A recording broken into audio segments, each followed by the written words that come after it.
and then the next week is fucking, I shit you not, baseball. Cool. Like, there is literally nothing, like, unless there's something that really breaks. But for basketball, for baseball, the only thing that can break right now is fucking Alex Bregman. And even that's not like, oh my god, we need to do a show for it. You mean a Scott Boras client isn't signed yet? He's the last one. The hell you say, man? Alright, alright, that's up. Give me 2 seconds. I gotta get something to drink, and we will be on our way. 1, 2, time's up.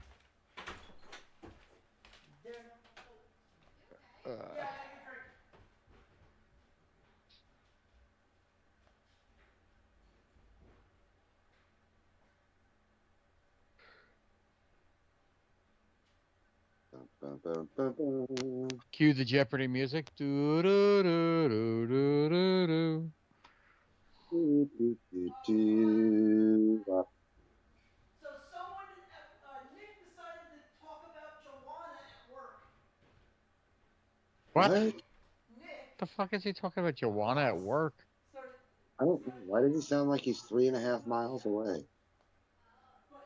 Because he left the room. Well, that sounds like a him problem, not an us problem. True. Very true.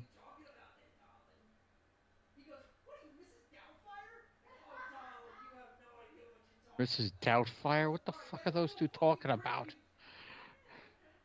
You gonna be the new Mrs. Doubtfire? Did we get transported into the 90s or something? Hello. Well, so I had before we start, you're gonna get a kick out of this.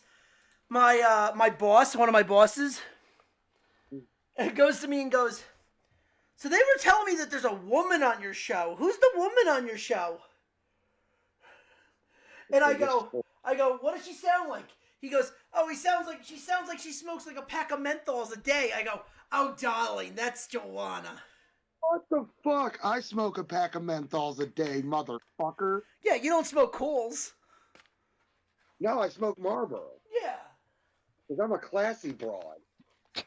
You're a classy bitch. But he goes, "What the fuck? Are you like Mrs. Doubtfire?" Like, yeah, kinda. I go, yeah. "Listen, darling, if only you knew what Joanna was capable of." Hello, Christian. What's up? Oh, we haven't started yet, but same shit, different day. Oh, okay. Well, I'll be back in 10. Okay. Hold on. 1 second. Yeah. Put something in the chat. What? Put something in the chat for Christian. Oh, okay. I'm afraid to look. Don't be afraid to look. I mean, I want to know Christian's reaction to Redfoo fucking being a tennis player now. And he's gone. No, I'm not. I'm still No, he's here. not. He's Oh no, but that was the joke. Like. Oh, look at that. Oh man. That's the face I have when I see a nice pair of titties. Ain't nothing wrong with that. Do you see? Look. Do you see? I his see the face? face. Yeah. I see the face. Yes, that's Yeah, why. Is he throwing Crip up with the hand? Okay. Oh yeah, he's hard Just to whatever you do, just like keep. Brian. Whatever you do, Brian, keep he away looks from just Drake. like you. I know, right? Like it's scary. He's so handsome. He really, man. Look, here's the best parts of me and the best parts of Stephanie and the cutest fucking baby ever made. How old is he now? He will be 4 months on the 17th. That's crazy. Getting big so fast, man. Yeah, man. And he's getting ready to take his first trip to Texas. He's going to go visit his uncle for the first time. Nice. Yeah, they're leaving Friday. Look, that's the face I had when I first went to the strip club. All right, so Christian, Before you or got after your first lap dance. No, that was after he sold his wallet. Okay, you're lucky we're not on air, so your Achilles are safe for now. For now. For now. But I'm just saying, that was the face you'd make when you all of a sudden see your wallet and there's no cash left in it. But she says she likes me. Yeah. Right. Yeah. I thought she liked me for me. So does Hooters waitresses. Ugh. Yeah, but with Hooters waitresses, like, you get a free show if you just drop your fork. This would be true. Yeah, at least they have good wings. I mean, listen. It all depends on what strip club you go to, too. I heard lemon pepper wings are really good, too. Sure. And that's how you get suspended from an NBA bubble. You're not wrong. I mean, that True. shit was fucking funny. Oh, what did he do? Went to a strip club? Why? They had good lemon pepper wings. Lemon pepper Lou. Yep. Like, really? You fucking... Yeah, alright, whatever. I get it. Wasn't the wings he was looking at, that's for sure. It was. It was the wings and the thighs and the breastises. Yeah, well, they were double D breastises? No, they were double deep fried.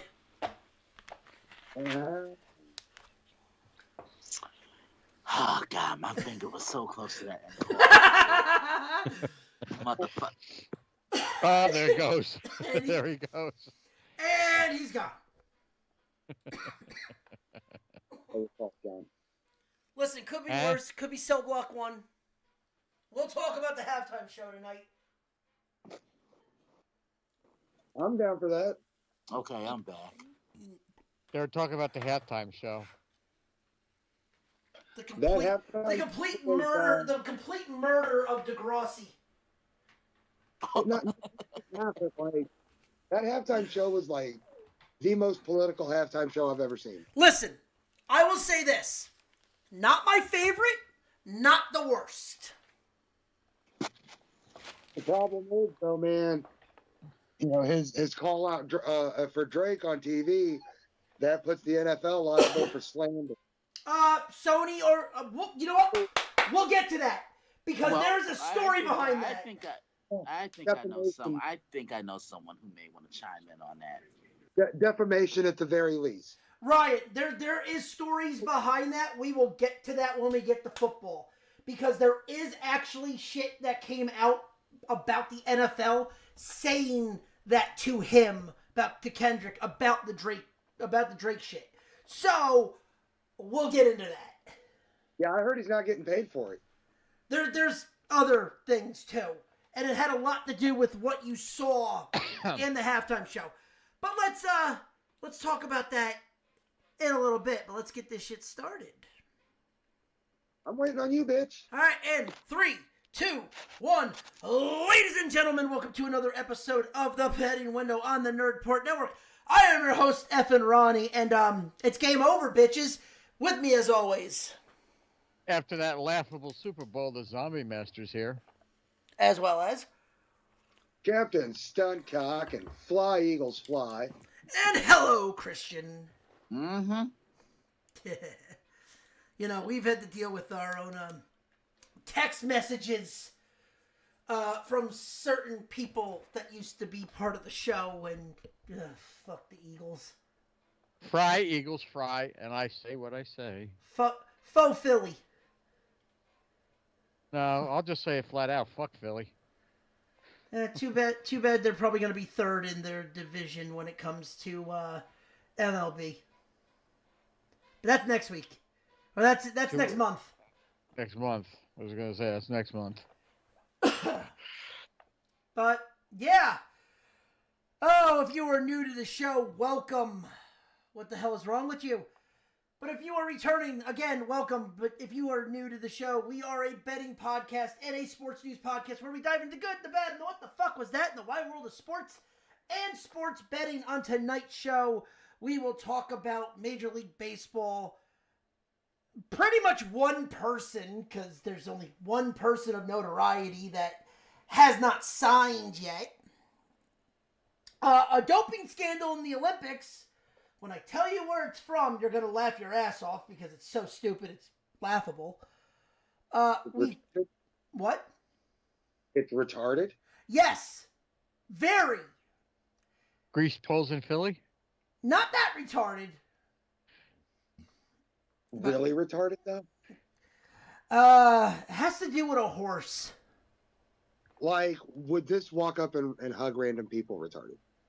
Yes, it would ask. It would definitely walk up and ask you if you felt like baseball. Joanna would look at this and go, "Oh, Jesus Christ, no." Oh wow, that's bad. Okay. We'll set up the college baseball season that starts in 2 days. We'll talk about the Super Bowl, the halftime show, the commercials.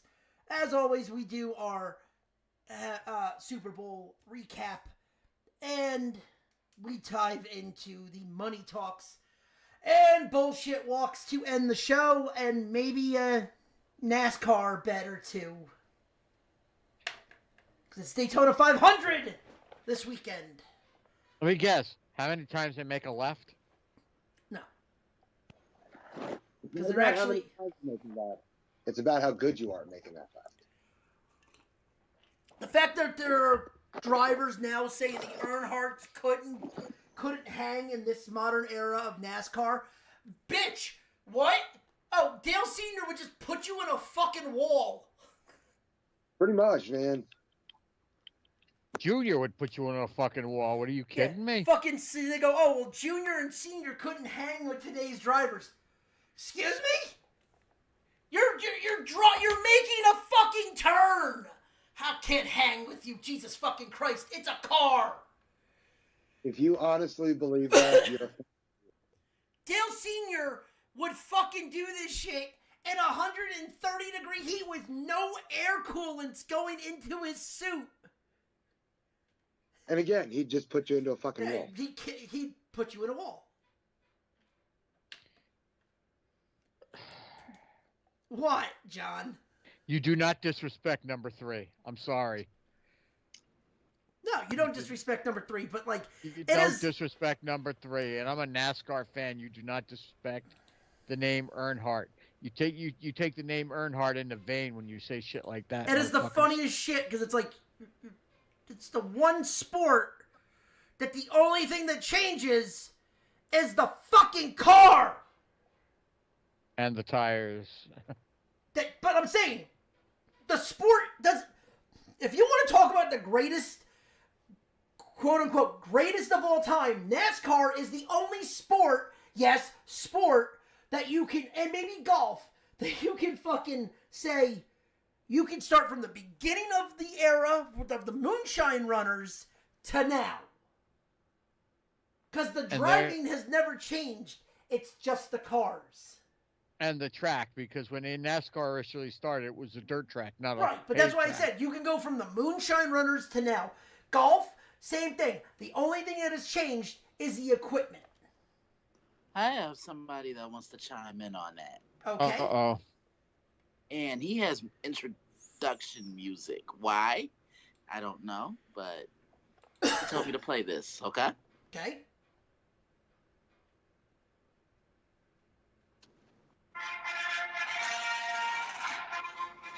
No.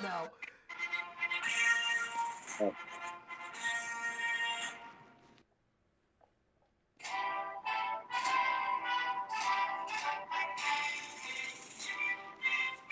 Hey, everybody. Oh God, is that who I think it is? Is it It is. Is it finally the introduction of Barack Obama? Motherfucker, what you just called me? I say nothing. He just turned into Booker T all of a sudden. Yeah, I did. It's coming for you. You know what that just reminded me of? Remember when that reporter was outside and a bee got in his mouth and he just completely went off script? Yep. Yeah, the that's fuck what is that this shit? You're sitting there, jackass.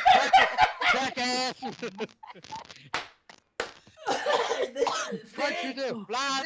Listen, they ain't like us. They ain't I like love that. us. I love that. I love that clip. Oh God. Anyway, go ahead. Sorry, introduce yourself to the rest of the world. How's everyone doing tonight? Wonderful. I'm gonna have to go. Better now.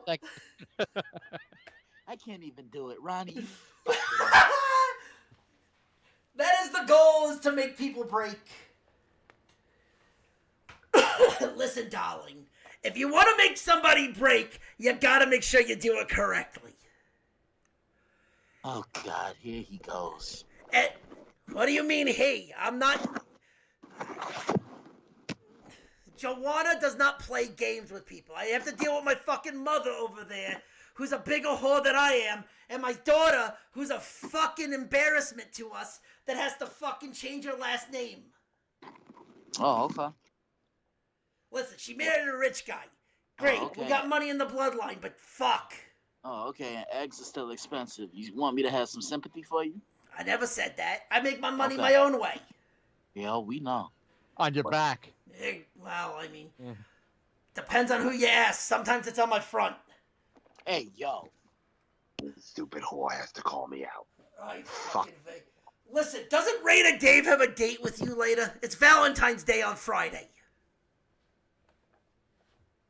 We don't want to talk about that.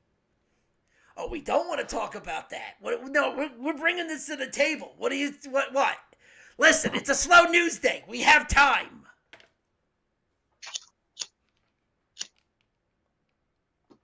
Oh, I see. I see now. The only way you can get through a date with Raider Dave is by smoking weed. I may not have a form date. He may or may not be tied up in my kitchen. These are the things we have to deal with in life.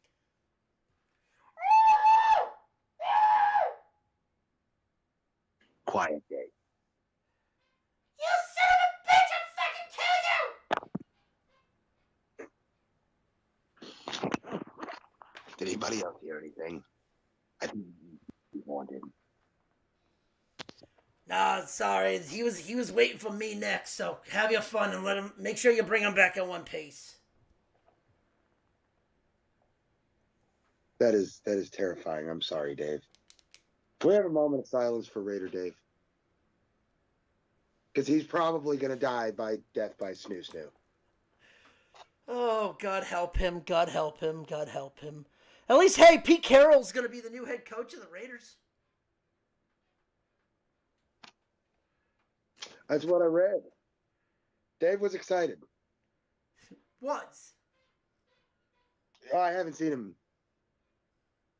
He hasn't been back to our place. I don't know where he went. He said he was going to, and that was the last I saw of him. I called the police, but they really didn't fucking care. He said he was going to IKEA? No, I called up there, and he is not there. Oh. Like I said, I don't know where he is, but wherever you're at, have fun, Dave. Called the police. They didn't seem very receptive to using resources to Dave. So,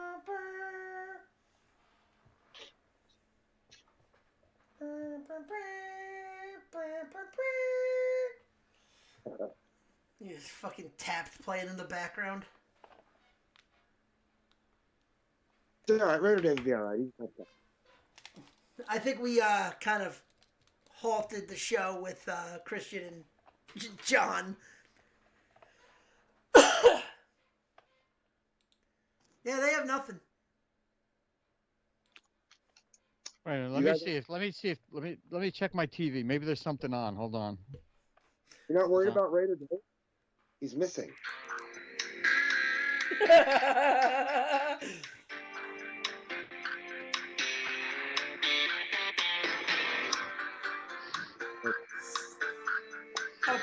Okay, that's good. All right, I'm trying to shut it off. Hold on. 30 seconds before it costs us money. Yeah, right? Yeah, exactly.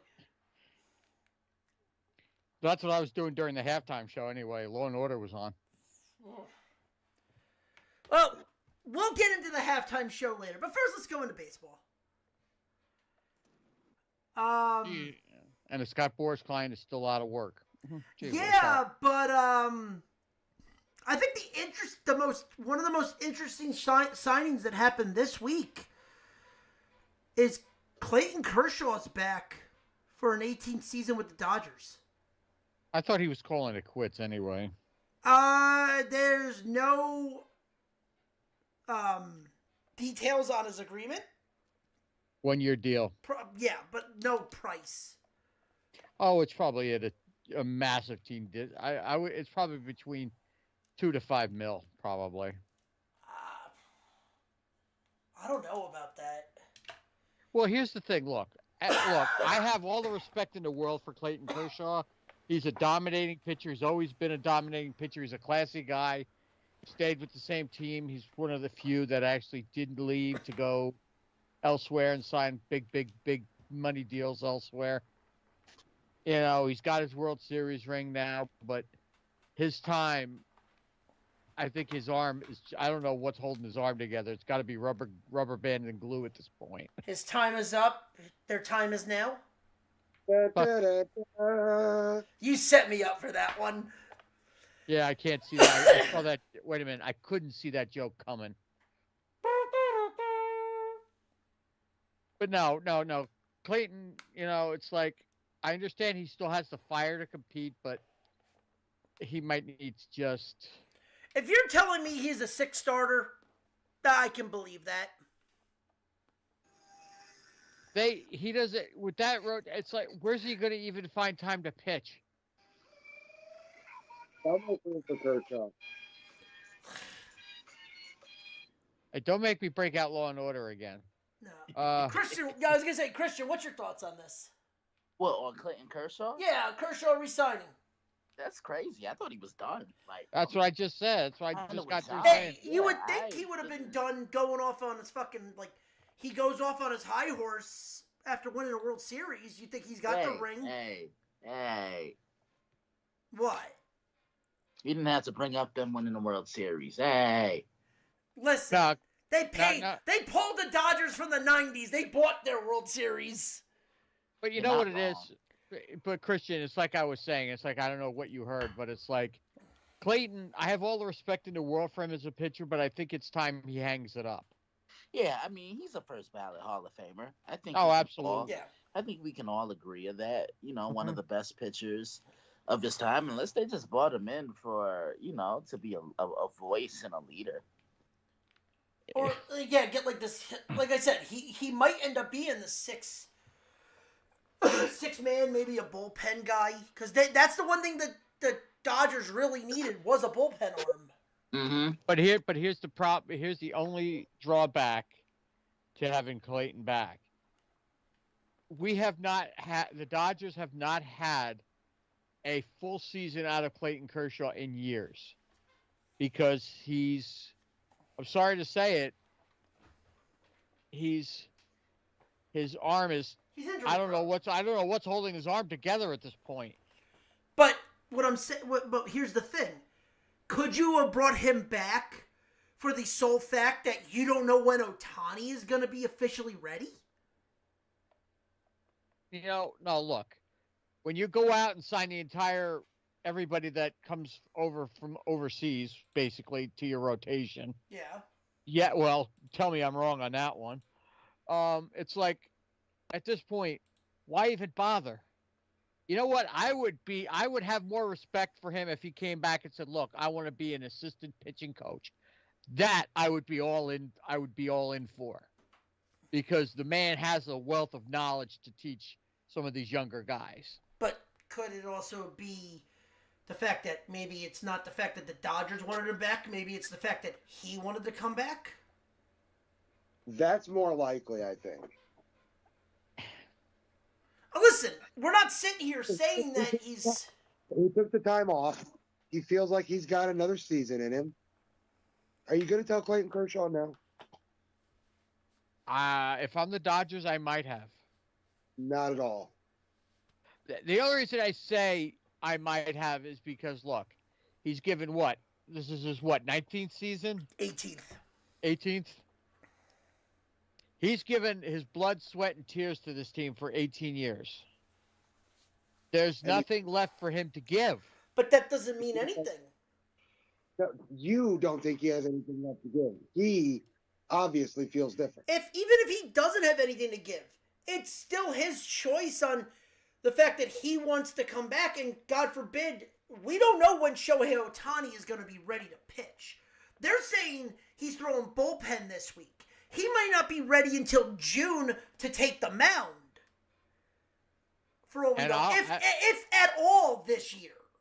This is what I'm saying. It's like, I legit think Ohtani's pitching days might be behind him.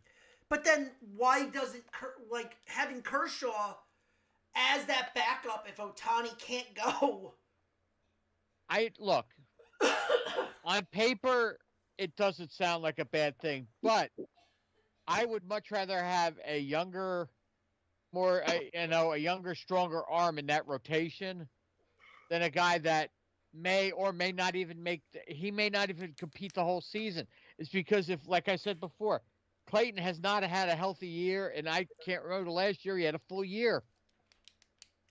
Oh, there's another reason why. What? He needs 32 strikeouts to hit 3,000. You know what? I would not be shocked if he got 3,000 and he says, "That's it, I'm done." Underwent surgery. He had surgery on his left knee and toe this offseason. Won't be ready by opening day, but that really doesn't mean anything if he's just gonna pitch maybe 10 to 12 outings. Well, beat the shit out of that guy for the Angels who wanted to shorten. We'll get to him. Oh, I got something to say about that motherfucker. Let's finish this up first before we get to the Angels.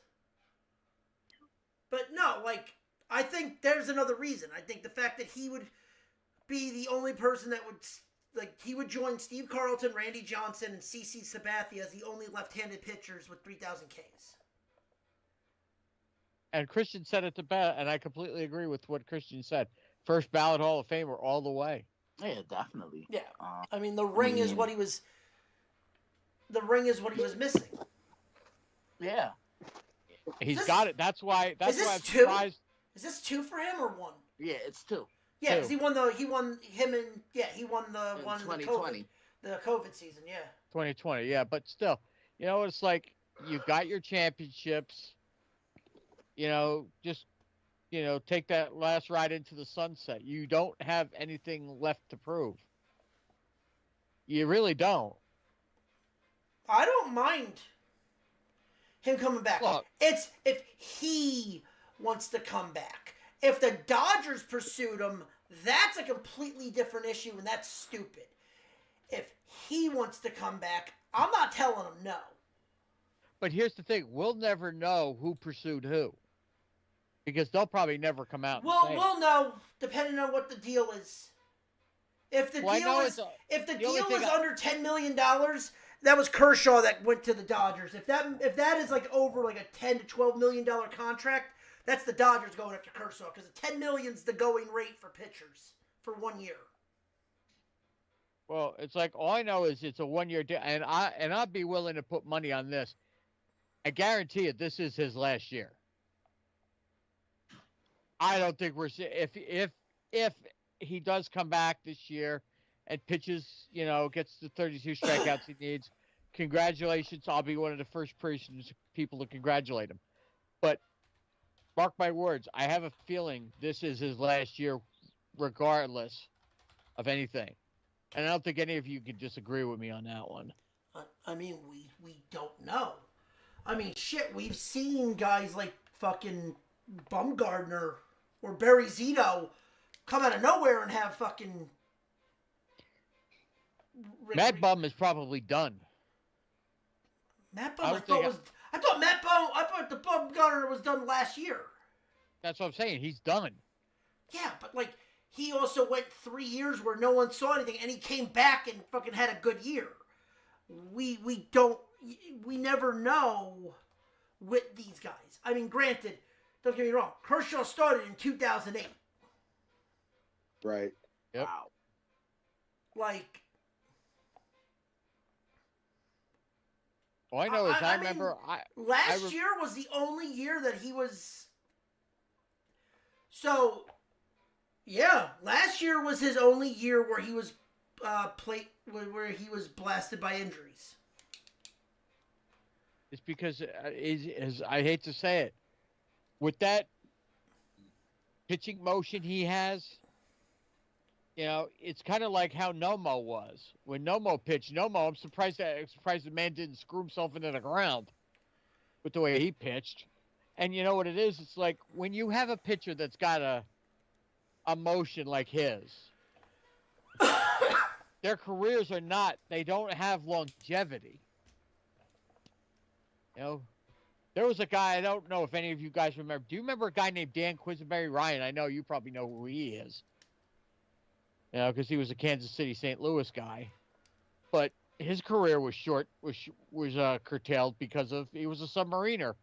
But he had a weird rotation with how he pitched. But and so they have projection. They have Kershaw projected at only pitching 10 games, or only starting. I can't even say starting. Win-loss record of 10 games. If he's physically able to do it, though. But, John, you're saying that, though, as in he was injured 6 years in a row. He's been healthy. Last year was his only injury. It was his only injured season. I'll go. Okay, hold on. I'll start from 2010 because 08, 09, he only pitched 10 to 16 games. 2010, 23 games. 2011, 26 games. 23, 25, 24. And this is not even game start. Sorry, hold on. Game started. Here we go. 21, 30. This is from 08.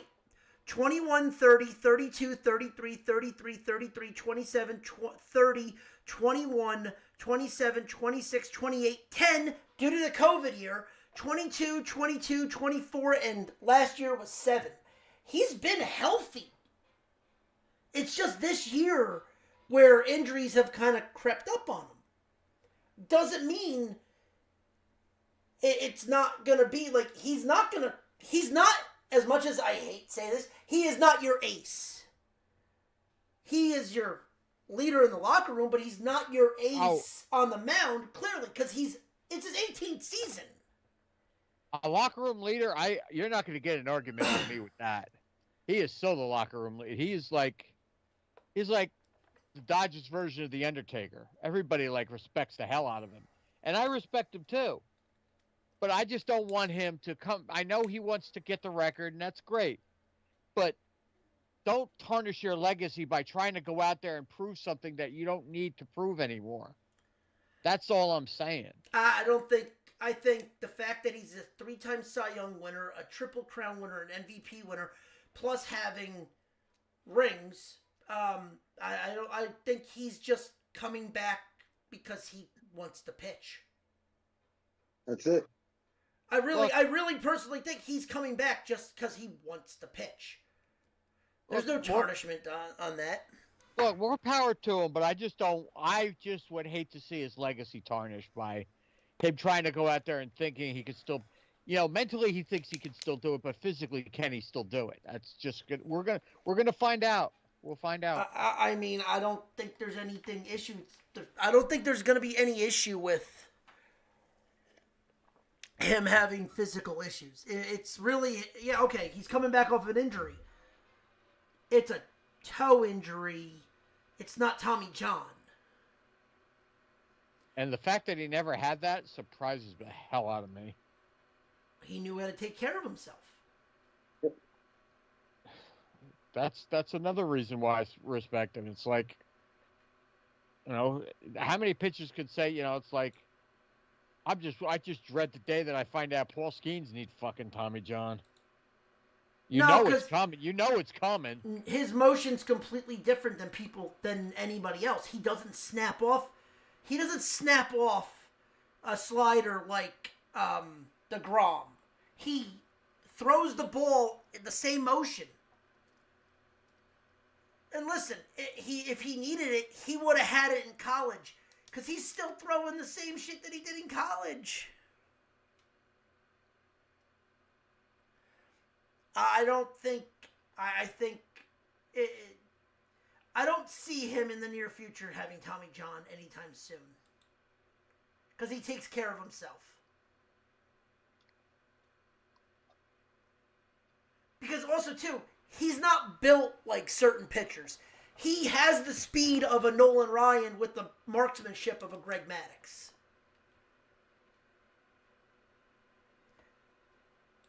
We'll see. Yeah. I hope nothing but for the best for him, but because he's exciting to watch. He's very exciting to watch. Because we haven't seen a pitcher that's got that kind of talent since a Nolan Ryan, a Randy Johnson, a Greg Maddux. He's a combination of all those guys in a modern day player, which, sorry, we haven't seen that. The thing is, though, is you look at Skeens pitching, and he doesn't rely on breaking material. He has it when he needs it, but his pitches are mostly cutter, fastball, changeup. He has a two-seamer too, I think. But and a sinker, all fastball motions. He's not throwing sliders. He's barely throwing curveballs. He's not using the force of your forearm and your shoulder to where, like DeGrom. Oh, he has a ridiculous slider. Yeah, guess what? That ridiculous slider tore his shoulder twice. Yeah, and he thinks he's going to come back. I guarantee you this with DeGrom. If the Rangers are out of it by March, or not by March, by May, he's a goner. They'll dump him quicker than anything. Yeah. Christian, what's your thoughts? All right, what was the question? Just the whole thing with like Skeens coming through and being like,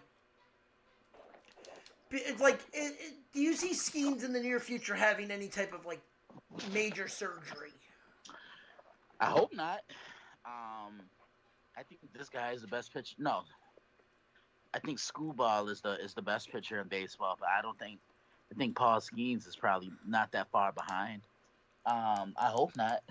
Hopefully they can kind of control him. He works.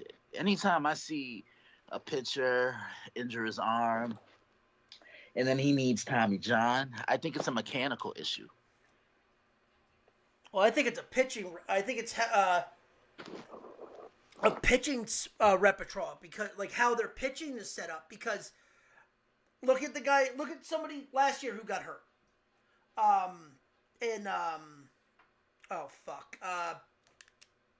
Spencer Strider. Right. The question is how is he going to come back from this? He had Tommy John surgery. How is he going to show up, and is his pitching going to be any different? He's not going to be able to throw a lot of breaking pitches. Right. And that's the thing I like about Skeens is he doesn't have he has breaking pitches, but they're not breaking balls. If that makes sense. So what I mean is, like, he has a sinker, he has a cutter, he has a fastball, a two-seamer, and a changeup. All 5 of those pitches require you to pitch the ball like a fastball. Right. Your motion does not change, but everything has breaks off the table with this. It's not a slider where you actually have to focus on snapping your wrist and popping your shoulder down to where that you're using a completely different muscle coming across your body. but here's the little wriggle in that when it comes to Strider. Strider, from what I remember, because like I said, he hasn't pitched in over a year, but he was primarily a 101, 102 mile an hour fastball guy. That all I ever saw him was throw fastball. Like he threw fastball slider. That was his pitch. Which the problem was the slider. The slider is what blew his arm out. Unfortunately, the slider is what blew his arm out. Now, like, is Strider going to come back and be the same pitcher? I bet you he comes back and throws a lot less curveballs. Time will tell with him. And if you're a Heat pitcher, you shouldn't be throwing breaking pitches, period. You should be learning how to throw with a fastball motion your cutters. Like I said, your cutters, your sliders, your changeups. Your changeup should be your off-speed pitch. Because DeGrom was throwing fucking... How DeGrom lasted so long with throwing a slider 87 miles an hour and his arm didn't explode until it did is amazing. He was an alien when it came to that. Because no fucking shoulder or like fucking UCL should be able to handle you snapping off a slider at 86 miles an hour. Or higher. And that's the same issue with someone like a Mike Hampton back in the day. Hampton had the exact same problem. It's the mechanics. You do the same shit over and over again, you're gonna blow out your arm. I'll give you a great example of a pitcher that had 3 pitches. And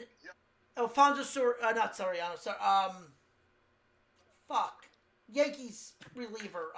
Not Mo, the other one. Christian, help me out. Hold on. He was a Cub. Who? Monteleone? No, Chapman. Oh, Aroldis? Yeah. Man, screw that guy. I know. But this is proving a point. You mean the future Red Sox? Well, the future gonna be retired soon. Yeah. How that guy had never had Tommy John surgery because he had a slider. His slider was horrible. He gave up on that slider whenever his fastball was working. Well, when you throw 101, 102 all the time, why bother throwing anything else? Also a good point. Well, the minute he threw a changeup, it ended up 450 feet in the fucking stands. If you look at, any of Aroldis's relief appearances, it's like I could count on one hand how many times I would see something other than at fastball. I'll give you a great example too. Diaz. When Edwin's fastball is on, he's untouchable. The minute he has to start fucking around with the slider, it's game over. You're not wrong. Pitchers that throw heat need to learn how to throw pitches that move that rely on fastballs. And Edwin needs to stop learning to celebrate too. AKA, look at someone like Mo. On the field, not off the field. One pitch. Motherfucker had one pitch. Yeah, well, I got something even better. You know what? As good as that is, I can name one guy that had one pitch and he pitched into his 50s. Yeah, you're gonna say Necro, R.A. Dickey, wait. No, Dickey didn't pitch as long. He didn't pitch as long as Phil Necro did. But it's a knuckleball. But I'm getting the example is you're talking about a knuckleball pitcher. Right. I mean a knuckleball. Actually, I can't even say Tim Wakefield because Wakefield had a slider, had a curveball, and a fastball with the knuckleball. Yeah, but here's the thing. Tim Wakefield didn't originally start out throwing the knuckleball. He was a regular pitcher until he had an arm issue, and that's when he learned the knuckleball. That's the only reason he did that, and that's the only reason he had a longevity in his career when he did. The knuckleball will prolong your career, yes, because you're not putting any stress on it. You're not putting any stress on your elbow, arm, or forearm. Nothing. And then, the ball comes out. The Necro throwing the knuckleball, they timed it. I think that the highest he ever got up to was like 65 miles an hour. Yeah. With zero revolution. He had that. He was the godfather of the knuckleballs.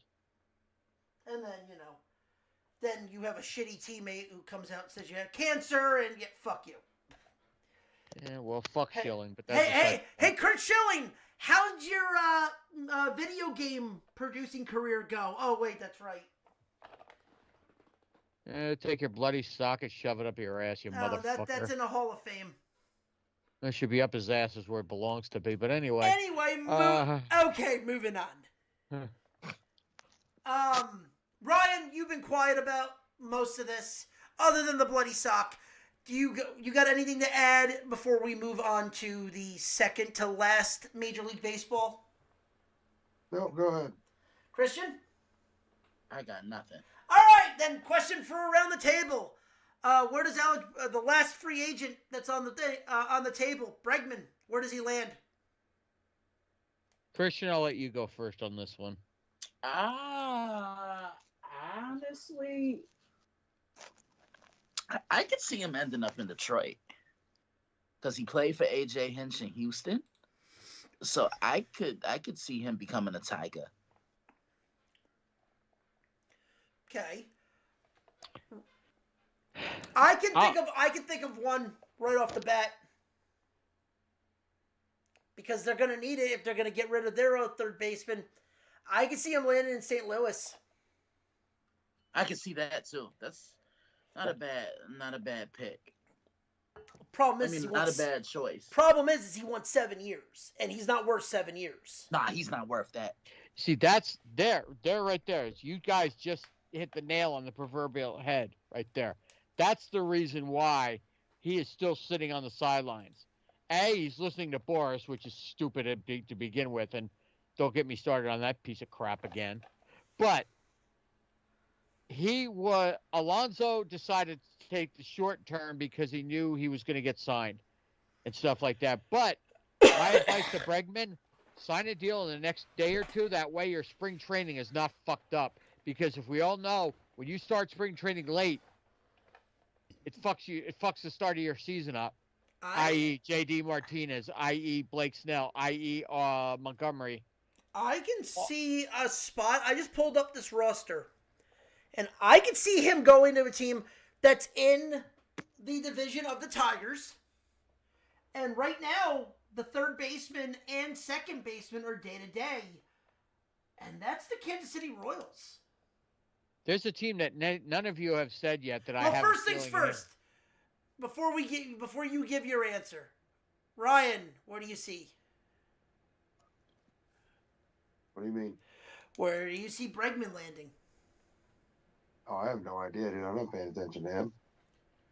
Well, he might be a card. And if he is, I'll fucking look him up. But right now he's not, so I don't get that. Okay, John, where do you have him?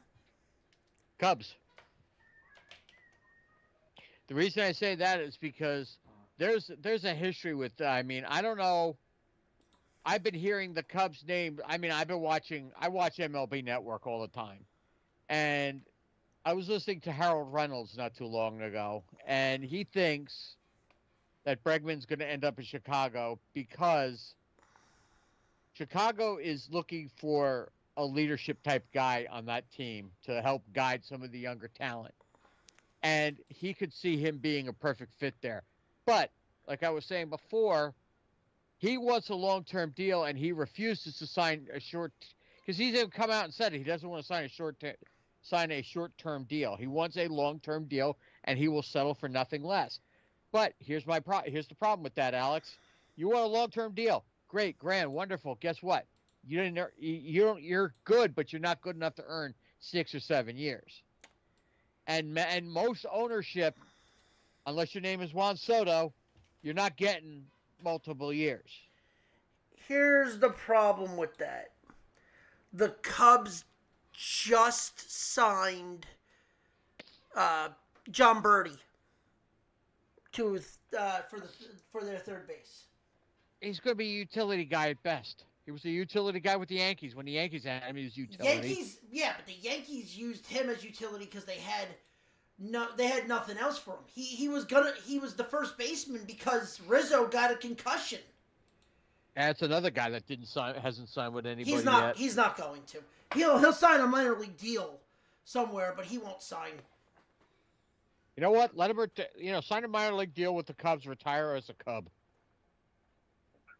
I'll give you a place he can sign if you want to really think that. He'll sign with the A's. Nah, I don't see him going there. Nah. I think he should sign a minor league deal with the Cubs, retire a Cub. The question is does he want to retire?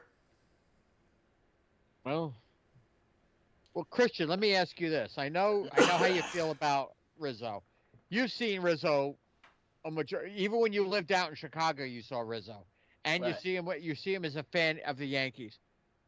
Has he lost something? Because do you see his career starting to decline now? Yeah, he's more injured. I know he's missed a lot of time with the concussion issue, but look, say what you want about him. One, he's class all the way through. He's done it the right way. I mean, he is so well loved and well revered in Chicago. I had a couple of friends when the Yankees were in town playing the Cubs. I think it was in September, around when football season was starting, and they both sent me a video, like the little tribute that the Cubs gave to Anthony Rizzo, and I mean that place absolutely erupted. So I'm kind of with you when you say, yeah, let him sign like a 1-year deal with the Cubs because he could be that mentor. Yep. I see something. I just found a spot that Bregman, if Bregman wanted to sign there, that fucking infield might actually be really good. That's Cincinnati. Well, they lost. No, he played second base. Yeah, they lost India, but. Well, no, they traded India. They traded him to Kansas City. Yeah. Here's somebody that hasn't been doing anything. What the fuck is Chris Bryant doing? He's with the Rockies. Doing what? He signed a 5-year deal with the Rockies 2 years ago. Again, I stand by what I said. Doing what? Here's another one. He's been injured a lot. He hasn't played. Because right now, I can see Colorado getting ready to trade him too. But here's the thing: he's got a no trade clause in his contract. Yeah, but someone like him going to Cincinnati or going to, like, even somewhat like, you look at teams that could use players. Cincinnati's one, Pittsburgh is one. But you know what it is, and I'll say, Christian, you'll agree with this too. All those young kids that moved on from after the Cubs won the World Series, the Rizzos, the Bryants, they're all starting to hit that twilight of that career now. Mm-hmm. They're starting to look at they're not exactly looking at the last. They can't see the last exit, but they're heading for it. Yeah, but you want to get yourself. This time is. Guys like that want to get themselves another ring. So it's also look at the teams that have a chance to make the playoffs. The Royals, the Tigers, the Guardians, the Reds, Pittsburgh. Because Milwaukee is going to be the team to beat. St. Louis is kind of... Unfortunately, I think St. Louis might be in a wild card hunt, but they're about a year behind. Ryan, I don't know if you agree with me on that. Hopefully about a year. Because you do have a kid that was up there for Rookie of the Year last year. I mean, your pitching is decent. Yeah, at least you have two decent starters in Sonny Gray and Steven Matz. Matz hasn't done shit from what I've read. We don't know what he's gonna. But also, Matz also possibly needed a change of scenery. So who the hell knows what he does this year? Like Jordan Walker needs to fucking prove himself because let's face it, he was supposed to be the Rookie of the Year 2 years ago and shit the bed. I'll tell you one thing with Matz, and this is the same problem he had when he was with the Mets. He gets inside his own fucking head, and he can't. Once he gets in there, he can't get out. But could that have also been New York City? No, because the same thing has happened to him in St. Louis, and didn't he go to Minnesota? Wasn't he with Minnesota briefly? I think. I'll pull up his splits. I could have sworn. I think he was with. I know after he left the Mets, he went somewhere else. Toronto for a year. Toronto, there you go. But he went 14-7. Look, when Matz is on, he's a good pitcher. But when he starts to overthink everything, because that was his problem with New York, he starts to overthink it. He gets the yips in a way, a pitching version of the yips. Well, also doesn't help that he didn't have the offense. Well, that's a story on itself. Because I'm sorry, I'm looking at even the Mets. 4-0, 9-8, 2-7, 5-11, 11-10, 0-5 in the COVID year. Then he goes to Toronto and got 14-7. Then he goes to St. Louis, 5-3. Okay, he had a bad year 2 years ago, and he barely pitched last year. It's just I don't know. I'll give you a great example. Someone that's his St. Louis brethren. Look at Sonny Gray. Yeah. Sonny Gray just couldn't pitch in New York. That's period. That's. But that's the same. He couldn't. But that's the same thing. Look at Matz. Same thing. Couldn't pitch in New York. Gets out. He's had a mediocre year in St. Louis right now, but he had a great year in Toronto. This is a make or break year for him. Yeah, you're right. But you just brought up his record. In his entire pitching career, he's only had a positive win-loss record how many times? Once. 2. Maybe twice. No, once with the Mets. 3. Once with 3. Three positive out of how many years? No, hold on. 4. Because 9-8 in 2016, 11-10 in 2019, 14-7 in 21, 5-3 in 22, and then I'm not counting last year because he barely pitched last year. But it's like. So 4 out of he's been in the league almost 8 years. 50%. 1, 2, 3, 4, less 5, than 6, 7, 8, 9, 10, 5. So 4 out of 9. Because I'm not counting last year. He only pitched 7 games, and even 2020, I'm not counting 2020. So 50% of his games or of his starts, he's had a winning record in his seasons. Because the Mets were a fucking shell of themselves in COVID. All I know is, and I've said this, and I'll go on record to say it's this: when Steven Matz, when he has his head screwed on right, and he's not getting inside his own head, he is a competent pitcher. He's a very competent pitcher. He's got a lot of. He's not a fastball pitcher. He's a finesse pitcher, but he's got to get outside of his own head. That's his problem. Yeah. But all right. Let's move on to the last bit of baseball news, because we've already been talking about this for an hour. We'll make this quick. Probably the Angels have made the worst signing ever. Anthony Rendon out again with hip surgery. No, he waited to have it now. He couldn't have had this in the offseason. No, he had it now. Dumbass. Mm-mm. You know? I mean, I'm sorry. This guy has completely fucked himself in so many ways. It's not even funny. Yeah. Not only has he fucked himself physically because he hasn't had a healthy year in how many years, signed that big ass Jacoby Ellsbury like contract. Yeah, Christian, I said that because I'm sorry, Ellsbury signed that contract. He didn't have any healthy years. Rodon, same thing. I got one better. I got one better. Who? Jason Bay. No, Jason Bay only signed a 4-year deal for $66 million and played barely any games.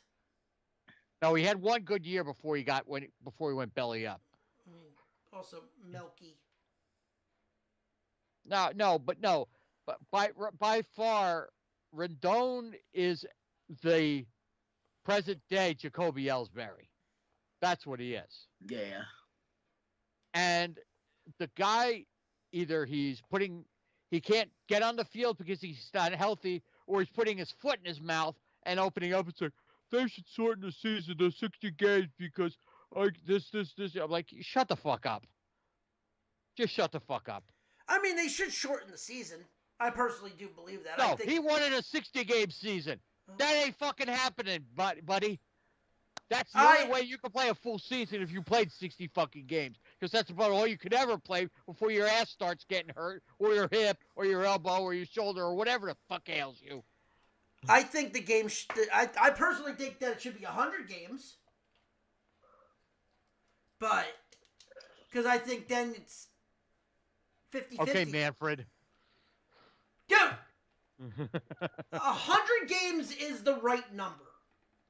But it will never happen because of sponsors. Damn right. It's never going to happen, but regardless. Because like I'll give you a great example. And we'll bring in one of our former co-hosts, Chris. Wait, let me finish.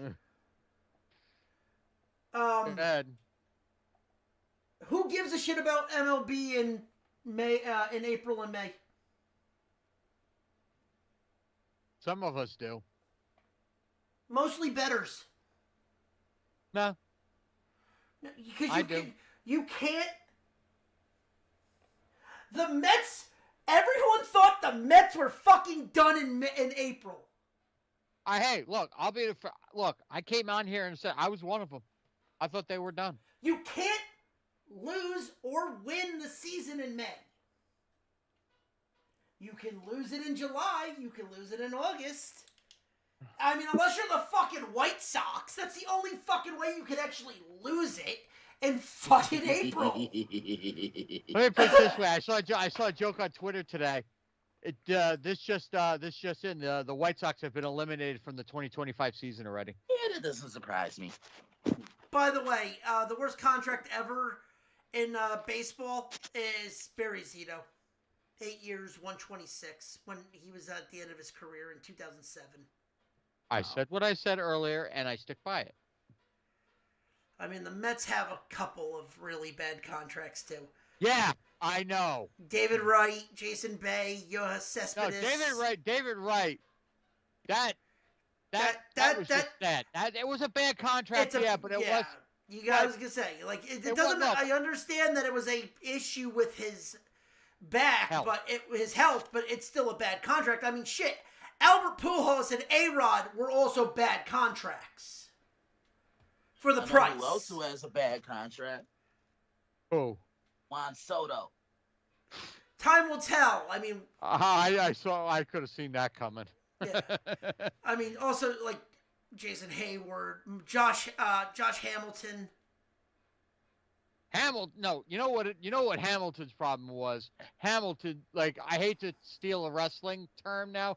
Hamilton screwed Hamilton. Well, also, yeah, guess what? Jacoby Ellsbury is on that list when he was a Yankee. I just said that before. I still think Rendon and Ellsbury are sitting in the same rowboat that's sinking real fucking fast. Oh, Christian will like this one. What the fuck happened to Chris Davis? Oh, God. Yeah, right? Jeez, that's a name I haven't heard in God knows how long. After he signed that 7-year, $161 million fucking contract in Baltimore. Wow. You really took it back there. Yeah. I mean, Melky's on this list for oh, God. His 8-year, $248 million contract. They got a ring during that contract, so I can't even say that's a bad contract. That's just that's a bad tail end of that contract. No, I still stand by what I said, because when you sign a contract like a length of a Rendon or an Ellsbury, when you have one competitive season, when it's a 7, 8 year, whatever length it was for both those schmucks, where you have 1 year of health, and the next 6 or 7, you're basically becoming a bench warmer. No, you should just say, look, I give back the rest of the money, I'm done. Because Ellsbury should have did that 2 or 3 years into that contract. But you're because the simple reason, Christian, correct me if I'm wrong, once he got injured, he never really came back. Right. But that's the thing. And Rendon, it's the same fucking thing. Rendon has not played on the field since when? 2 years ago? Longer than that. Last year he played 57 games. You're saying the last time he played. The last year he played only had 57 games. I mean, really, in reality, his biggest time when he was doing it was what, Washington? That's the only reason he got that fat ass contract, is because he was so successful in Washington. And Ryan, I'm going to let you speak on this real quick, but I'm going to say one final thing. Then owners have to stop paying players for potential, and they have to put all this money into incentives. All right, wait. Before you start, I don't want to cut you off. There's one other name we're not mentioning. That was another guy that pitched in Washington, Steven Strasburg. I was going to say Juan Soto. Come on, Christian. You even had that joke on a tee. I just beat you to it. No, you didn't. I said it when I needed for it to be said. Yeah, but again, I'm with Ronnie on this. You're paying these guys on potential of what they could be 10 years. Okay, here's the deal. You give them a minimum contract and you give them a maximum spot throughout the year. They hit a home run, here's $500,000. You hit 10 ribbies, here's this. You can hit up to $60 million in the year. Then it's all based on performance. If you don't perform, you only get the fucking minimum. If you're injured, then they work out a deal where the insurance takes over. But until then, stop paying for potential, start paying for production. That was the problem with Strasburg. They signed him because of what he could do, and that's the same. Sorry, Ryan, I didn't mean to cut you off, but that's the same issue with Judge and Juan Soto. Because everyone worries about the contract of, it's a contract year. We need to make sure that I play well. Judge got paid because he tied a record. Shohei Ohtani played because he tied a record. Shohei Ohtani might not pitch. You paid him $70 million a year. He's only worth $50 now because that $20 million of him pitching doesn't exist anymore. Mm-hmm. Okay, guess what? If you told me Judge was making $2 million a year, but he could make $60 million a year total for his production, I would be perfectly fine with that. That should be a contract in all sports, in football and baseball. But guess what? It's all then guaranteed. There's no cutting back. Every bit of that money then is guaranteed because they earned it.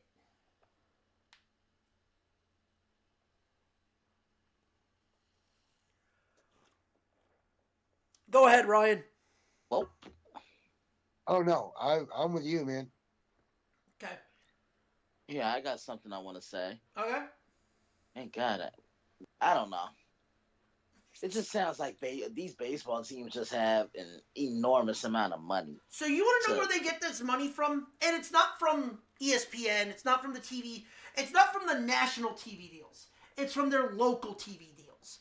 The Dodgers literally, their entire contract for their local TV deal went to Shohei Ohtani. For 1 year. 1 year. Their 1 year revenue from their TV deal went to Shohei for his 10 years. Jesus. So, how are you going to even up? How is the Oakland A's going to compete with the Dodgers if the Dodgers are making $500 million a year on strictly their local TV deal? Not counting ESPN, not counting the money they get at the gate, not counting all that revenue, not counting the jerseys, the food, the parking, not counting that. We're just talking about what gets put on LA Dodgers television. You're not wrong. And flip it to the East Coast. SNY and the Yankees on Yes. They have their local TV deal. The problem is with Yes and SNY, they're not getting any kind of money like that because that was built by the Steinbretters and was bought by Steve Cohen. It's not like Chicago with Pix, where Pix is paying the Cubs to put them on. Because Pix is national. Or national, local. What is Pix? See, what's funny is all four of us know what Pix is. I don't know if people know what Pix 11 or Pix 9 is in the outside of our area. I know what Pix is. It's always been Channel 11. Yeah, but not in Chicago. In St. Louis, like that's been 9. Pix 9 out there, right, Christian? Wait, say it again. Out in Chicago, and Ryan, I think I'm right with you. It's Pix 9, right? I think so. Yeah, because it's Pix 11 here, but I think it's 9 out in the Midwest. Yeah. No. 9 is PBS. 9's PBS for you? Okay. No, 9 in Chicago is WGN. Okay, I was gonna say. See, here's the thing. Pix is like national local. There is a Pix everywhere, but it's a national broadcast. Like WB Pix for us, John, is 11. Is the WB like? Oh, that's Channel 11. Right, but also that's where the Mets used to play. The Mets would split between Pix, SNY, and ESPN. And there was a brief time where they were on WOR as well too. Right, and Fox, like in Fox, obviously. But like, hell, who remembers when fucking baseball was played on NBC? No, I remember when you would see damn near every Braves game on CBS. At 7:05, it's 6:05, when it was baby. syndicated with Chip Carey and I forgot the Tony Schiavone. Yeah, Tony Schiavone did the minor leagues. He did the Braves for 2 years. Yeah, the Braves minor league. No. He did the Braves on TBS for 2 years. He did he was mostly their minor league guy, but yeah, he ended up doing that. But like, yeah, that pissed a lot of us off, especially anyone that wanted to watch WCW, because it was always, fuck, the Braves are on, son of a bitch. Yeah, Saturday 6:05. It was 6:00. When there was no Braves game, it was on for 2 hours. But whenever there was a Braves game, it was over at 6. It was over at 7:05. It was either Braves, WCW, or fucking NASCAR. No, it was also the Atlanta Hawks. And the Hawks, yeah. Like, there was always something on there around 6 o'clock. Fucking motherfucker. If I have to see one more fucking promo for the goddamn Viagra car, fucking Mark Martin played every fucking minute on TBS. Holy shit! What was that, right? The Viagra car is going to be hard to beat. I know, right? It's gonna definitely push the limit. Yeah, it's got stiff competition too. It's got to make sure it doesn't. It's got to make sure it lasts for under 4 hours now. Yeah, or else you got to call a doctor or Guinness, depending on Or you know, in the case of Mark Martin's statement, a televised broadcast. If the sex lasts for more than 4 hours, call more ladies. All right. Big quagmire. Oh, Let's Jesus move on. Christ. Heck, if people cannot tell, this is a very slow news week. Yeah, let's get into the the Super Bowl. No. We got one more. We got a couple more topics that we can quickly breeze through. But I got to talk about something that's funny. Apparently, this broke on the Olympics the other night. Someone got an 8-year ban for doping. I want to go around the room right now. Guess the sport that he got. No, not breakdancing. Okay, Christian. Someone got busted for doping in the Olympics and got a 4-year ban. Oh, jeez. You said 8 year. Technically 8 year. He can't come back until 2031. He was breakdancing and Ray Gun got caught smoking crack. No. And it's PEDs, by the way. I gotta say that it's steroids. Sure, it wasn't pole vaulting, and he had something with Viagra and stuff, and he didn't use a pole. That would have been fucking hilarious if that was, but no. Christian, what sport do you think got somebody banned for 8 years? God, I want to say gymnastics. And you'll be wrong. Oh, I can't believe this. Eric LeMays.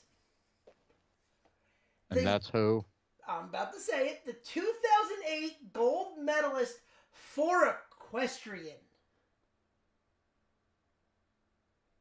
For riding a fucking horse? Got banned for PEDs. What the fuck do you need to do when you're riding a fucking horse? What did you do? Stick steroids in your ass so you can ride longer? This is exactly why I saw this yesterday and have to bring it up. And Christian left because of that. I can't say as I blame him. He actually beat me to the punch because I'm about ready to jump off myself. Ryan, go. I don't know what to say here. Oh, the fact that somebody got fucking kicked out of the Olympics. Meanwhile, get ready for this. I will say the age. He's 56. And can't come back until 63. Okay, what did he test positive for? PEDs.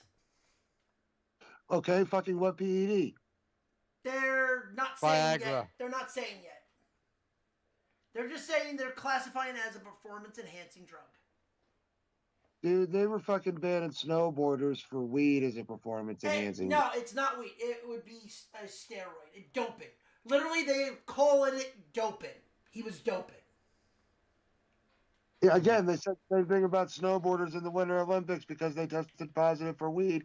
They called it a performance-enhancing drug, a PED. They're not calling it weed. They're saying doping. So doping would be, if you're going by Russian terms, would be fucking, like, actual, like, fucking doping. We're not going by fucking Russian terms. Are we in fucking Russia?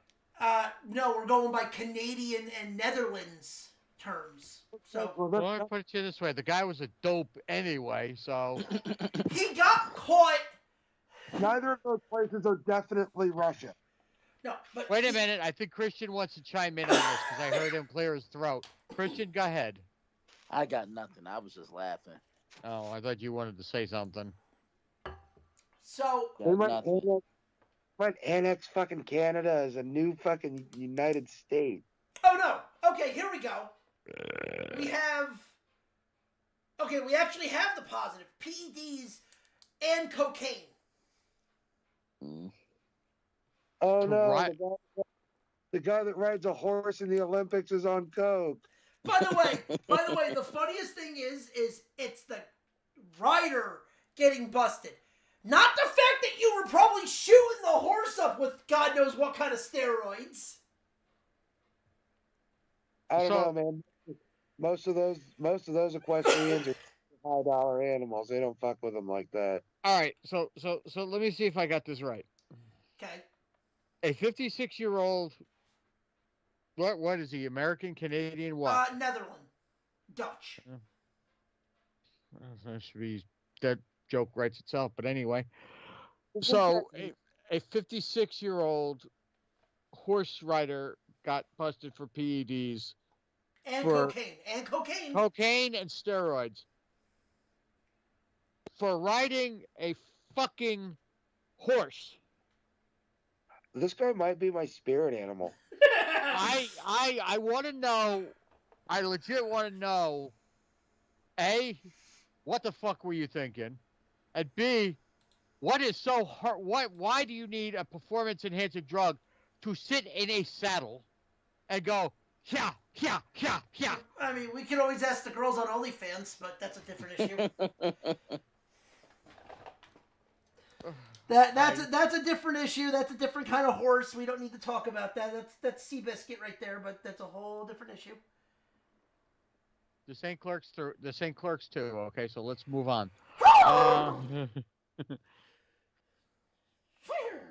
Okay, Kinky Kelly. But no, it's like I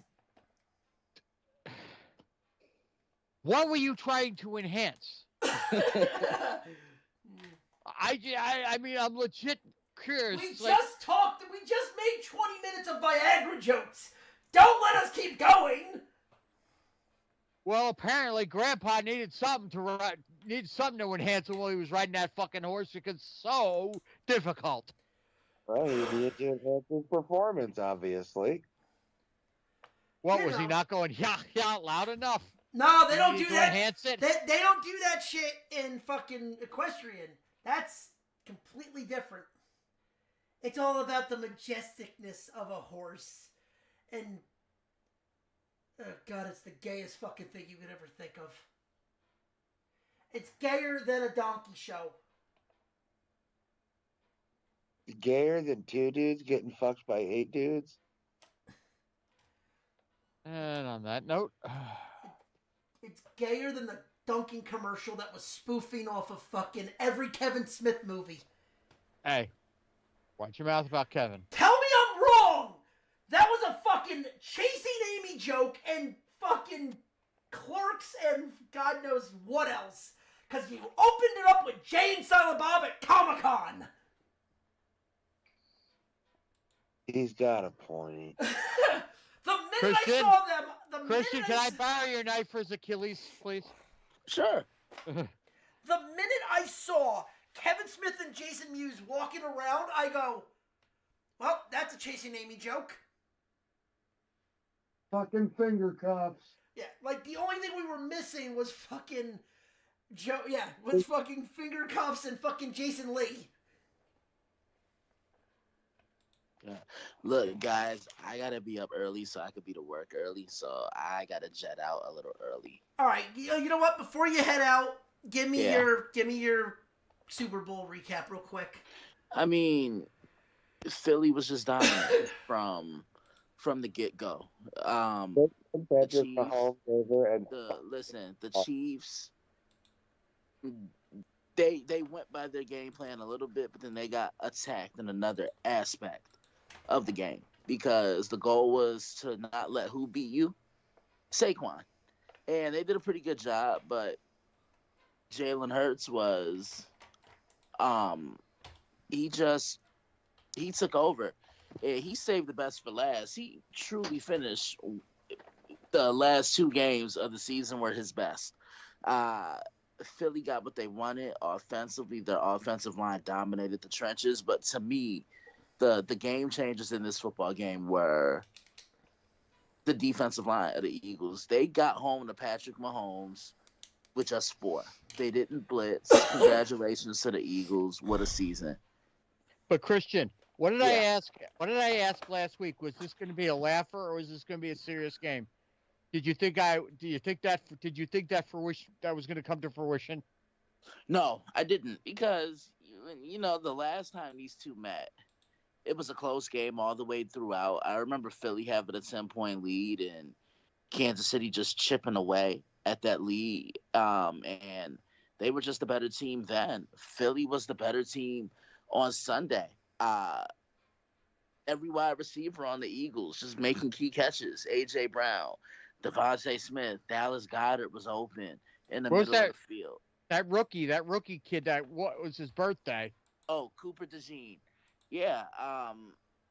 To be honest with you, John, this Super Bowl reminded me a lot of when Tampa Bay beat them, because the only difference is Tampa Bay, they were blitzing. Philly didn't do any of that. They got home with 4. They were able to drop everybody back, and I think that confused Mahomes. And I've been saying to Ronnie all year long, the Chiefs, they've been sliding by. They won a lot of one-possession games this year, right? I even told them, don't be surprised if this all catches up to them, because there's going to be one of those games where they get off to a slow start and they're not able to get back into the game. And unfortunately for the Chiefs, it happened. It happened in the biggest game of the season, and it couldn't have happened at a worse time. And the other thing too is the one thing that everybody was talking about going into this game was like how a certain player was going to absolutely run roughshod over the Chiefs defense, and that was Saquon Barkley. They contained him, and they still got their asses whooped. But they did, but at the same time, we said that, but we also said, and I said it many times, can the Chiefs get home? They never got home. And they could never get home unless they sent an additional man. And the last time they sent an additional man, they were offsides. Yeah.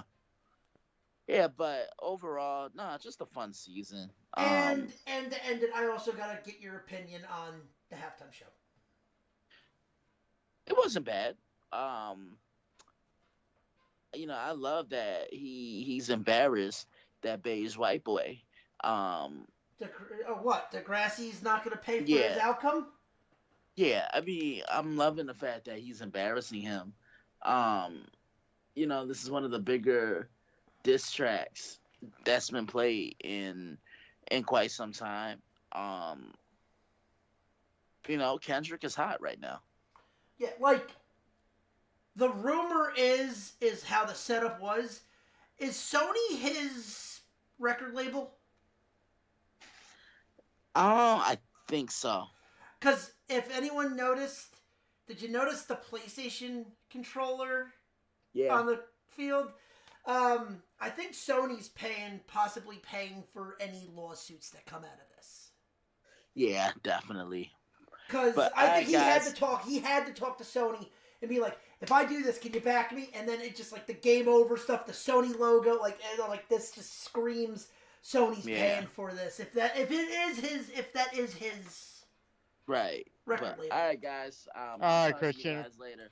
All right, later, Christian. All right, later.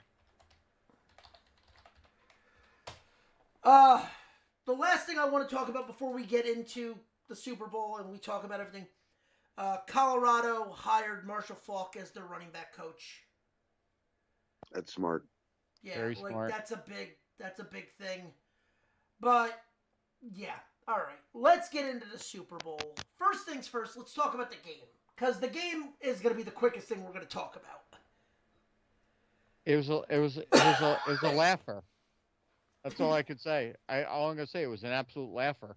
The Eagles got home. Like Christian said, the Eagles got home with just 4. They didn't need to blitz at all. Their front 4 got home. And that's what won them the game. That Jalen Hurts was on his fucking game. I hate to give any credit to Philly in any way, shape, or form, because you know my feelings about it. Mm-hmm. But I'm sorry, Jalen Hurts basically owned the Chiefs' defense. They couldn't do shit against him, and he made them pay. And he made them pay to the point where, like I said, I'm not going to play it again. But just before the halftime, I turned over to USA Network to watch fucking Law and Order because that was more entertaining than the fucking Super Bowl. Because this thing was a joke, and it's like I didn't watch the halftime show because I really don't. That's not my kind of music. And again, I rated that halftime show 6 out of 10. I'm glad. Look, not the worst that I've seen, but it's no Prince playing Purple Rain in a fucking rainstorm. But I'm just saying, I'm just gonna cut my thing, and you guys could discuss it all you want with that too. It was a laugher.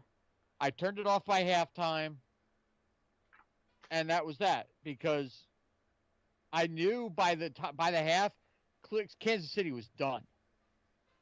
There was no way Kansas City was coming back, and they didn't. Sure, they scored a few points in the third and fourth quarter, but that don't mean nothing. They were cooked before the half. I really think they figured something out. It just they didn't do it in enough time. Because they should have been passing to Xavier Worthy more often, or if they couldn't fucking get home, they should have been running more screens. The problem is they decided to try to pass the ball downfield, and Patty Mahomes tried to pass to DeAndre Hopkins more than anybody else, when in reality, his go-to guys were Xavier Worthy and Travis Kelce all year. And you completely abandoned them. And I'll say this. With them getting spanked, that means we saw less and less. We saw less and less of old Swifty. Oh, no, she was shown. She was shown. Yeah, but not as much as she was if they were winning. In the stadium, she was shown. One of the funniest things that I found out about the Super Bowl is President Trump had publicly declared for the Kansas City Chiefs. Yeah, and then got smoked. He left at the end of the third quarter. Yeah. But then I don't know. I saw a tweet. I don't know how true it is. It was probably photoshopped, but supposedly it was from him in the big house saying congratulations on the Philadelphia to the Eagles for winning the Super Bowl, and the Eagles came back with "Go fuck yourself." I mean, the "go fuck yourself" was probably Photoshop, but if Trump did not acknowledge the win by the Eagles, he would have caught shit for that. Yeah. But I have, like I said, I don't know if you guys watch the Super Bowl more intently, but I really do. I mean, I won a shit ton of money off of it, but that's nor here nor there.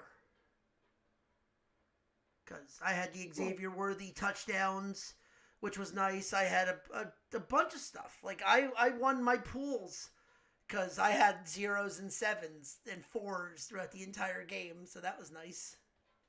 I'll just say, I watched it intently, but I only watched it because this is what I've been waiting for all season. That catastrophic failure. And it ruined Patty's three-peat. Oh, shit! Breaking news! Bregman has signed. With? We might want to call your buddy there, Ryan. Is he going to Boston? He's going to Boston. He's shipping up to Boston. Arenado's trying to ship off to Boston, too. Yeah, that ain't happening now. Nope. Red Sox, 3 years, $120 million. Christian's not going to be happy about that one.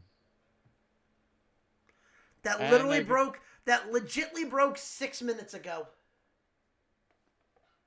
Well, see, maybe something, that's good because now he'll actually start spring training on time so he won't get fucked. But that's something that's... I'm surprised he took a short-term deal. I wonder if there's opt-outs. Let me see. I would not be shocked if there were opt-outs. With opt-outs after each season. There you go. He's gonna have it. He's gonna have. I bet you it's a 1-year deal, a team for 2, and a player on 3. He's gonna pull what Pete's gonna do. Pete's gonna declare himself a free agent again after this year. No, I bet you there's a team. I bet you there's a team deal for the 2nd year, so it's probably a 2-year deal with a 3rd player option. I bet you it's gonna be 1-year deal, team option for the 2nd year, player option for the 3rd. Yeah, well. But Arenado's looking there. But okay, so other than trades, that is the last of the big names. The big names, yeah. I see Arenado's going to go to one of 2 places. He's going to probably go. He's either going to stay a Cardinal, or he's going to go to the Yankees because the Yankees have been eyeballing him, or the Dodgers have been in play for that too. I wouldn't be shocked if he went to L.A. or the Yankees. That's the only place I see Arenado landing if he doesn't stay with the Cardinals. Because the problem is, does he want to stay with the Cardinals? Or are they going to say, trade me before the season? No, he wants out of St. Louis, and we're okay with that. So, this is funny. Saquon Barkley today was on the Howard Stern show. I don't listen to Howard anymore anyway. But he flat out defended. He actually kind of got mad at the Eagle fans in attendance for booing Taylor Swift. He goes, I don't get it. He goes, she's shown on the Jumbotron and she gets booed. I don't get it. I don't get why she's getting all this hate. Is it just because she's dating Travis Kelce? Who gives a shit? It's her life. Pretty much. I'm like, good! Saquon, he goes, she grew up in Philly. Yeah, she can't date who she wants to date? Oh, what? Because she's a public fucking star that they gotta hate her? Who the fuck cares? Guess what? Before Taylor Swift, did anyone give a shit that Jessica Simpson went to every fucking Cowboy game? I'll say one thing with that. I'm sorry. Jessica Simpson, as popular as she was, she is nowhere near the popularity of Taylor Swift. Bullshit! Bullshit, because that was right off of her ditzy fucking moment on television with her ex-husband. The Chicken of the Sea stuff. She was at the peak of her fucking popularity when this was going on. Yes, I remember that. I know this tuna, but why does it say chicken? I know that joke. She was at the peak of her fucking shit when that TV show was coming out. It was right after the divorce. So I call bullshit. She showed up at every game and would be in the box during every Tony Romo game. No one gave 2 shits. Just because she's Taylor Swift, why the fuck do you care? Oh, well, NBC showed her. NBC showed Jessica Simpson all the time. Jessica Simpson came out and said that Chicken of the Sea thing, like they told her to say that. Yeah, obviously. It was to make her look like a ditzy blonde. Yep. Like, yeah, no shit. Guess what? Much of a stretch, but anyway. Guess what? She's still making money today off of it.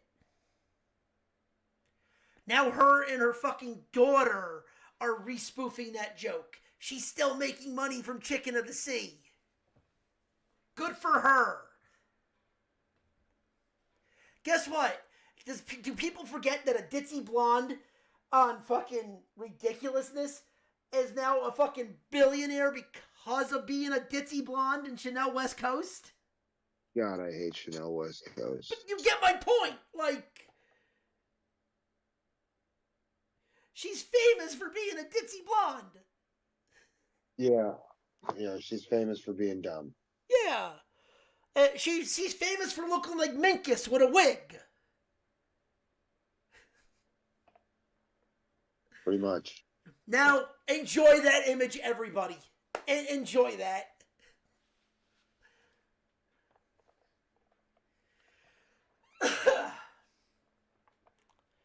But, no, that's really it for the Super Bowl. The game. Now let's talk about the commercials. Oh, there were good ones. There were some really good ones. My favorite was a Budweiser. Oh, yeah. The Clydesdale still is the best.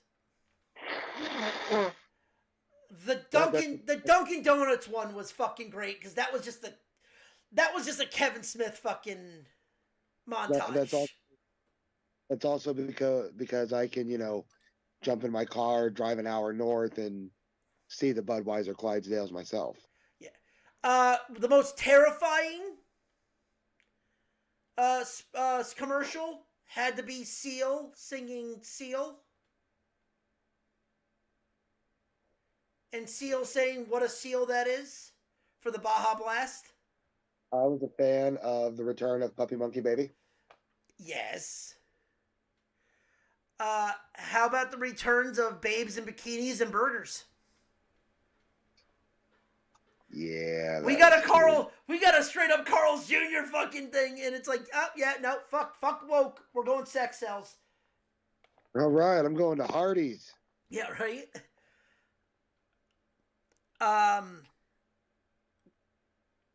The new Jurassic Park film. I kind of don't know why we're getting a new one. A new what? Jurassic Park. Oh, I don't know. How to Train Your Dragon, new trailer for that dropped.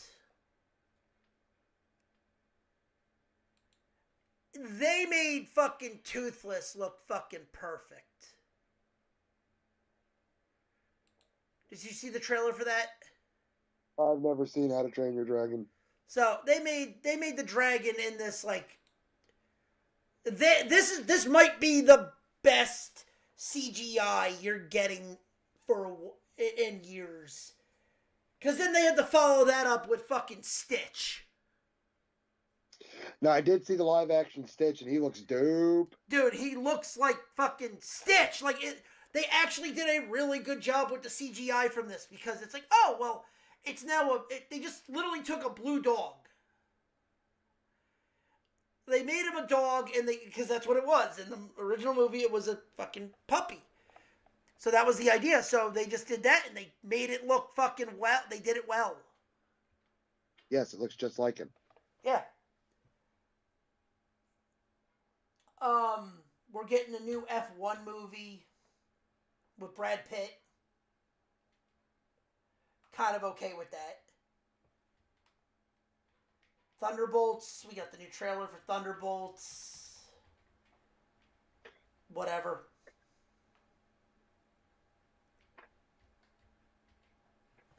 Jurassic Park 4 and Mission Impossible 8. Yeah, they're going to run that fucking franchise into the ground. And I will tell you a movie. Well, this is the last one for Tom Cruise. He's done for Mission Impossible. They're splitting this movie into 2 parts, and he's done. He's even said that he's done. Because he's got another Top Gun coming out. Another Days of Thunder getting ready to come out that he's getting ready to film. I am excited for that because I love the first Days of Thunder. Yeah. I'll tell you a movie that doesn't need to be made, and that's a new Smurfs movie.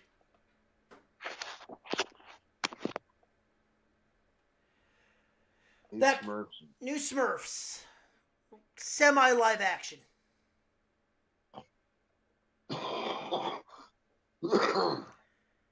And Rihanna's playing Smurfette.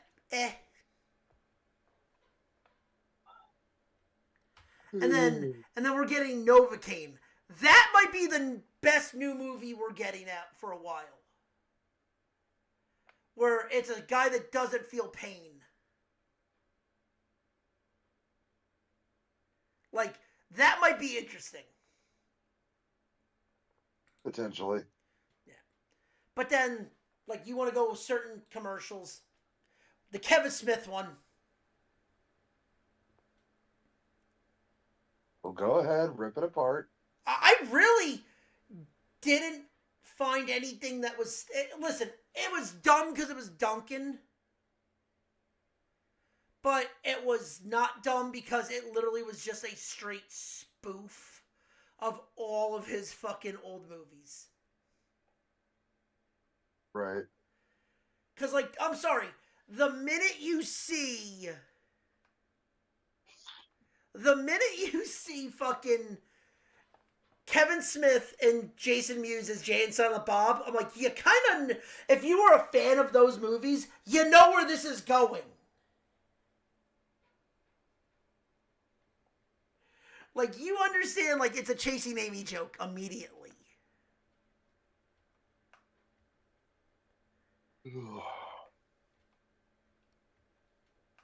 Like, John, what is your thoughts? I'm going to be completely honest with you guys. I really didn't pay that much attention to it. The only ones I saw, the only commercial I saw that stuck out to me was the Duncan Kevin Smith ones. That's about it. I didn't see the Budweiser one. I didn't see any of the other ones. I really didn't see them. And I haven't seeked them out either because the game, I lost complete interest in the game. So I was working on a computer. I was working on a project on my computer for somebody.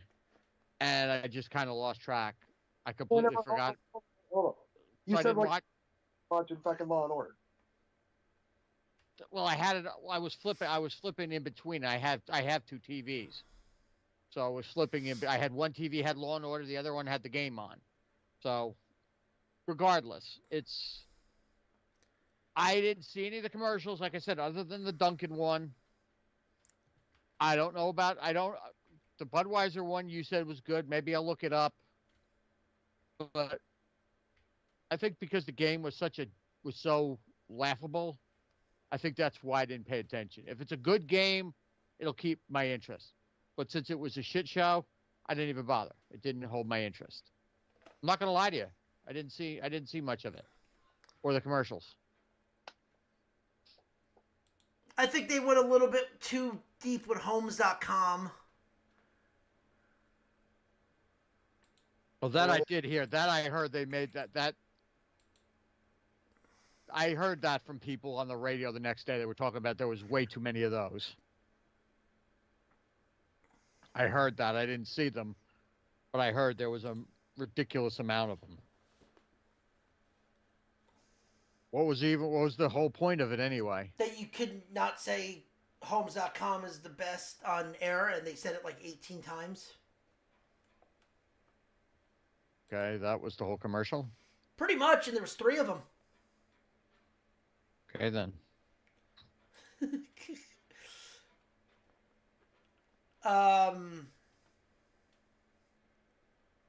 Apparently John Candy's son was in the Dunkin' commercial.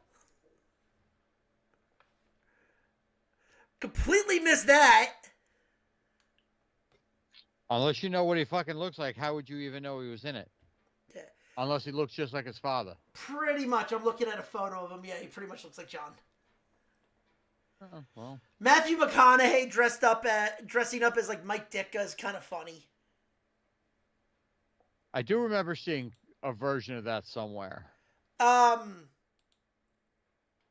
that, the commercials, the Doritos commercial was good.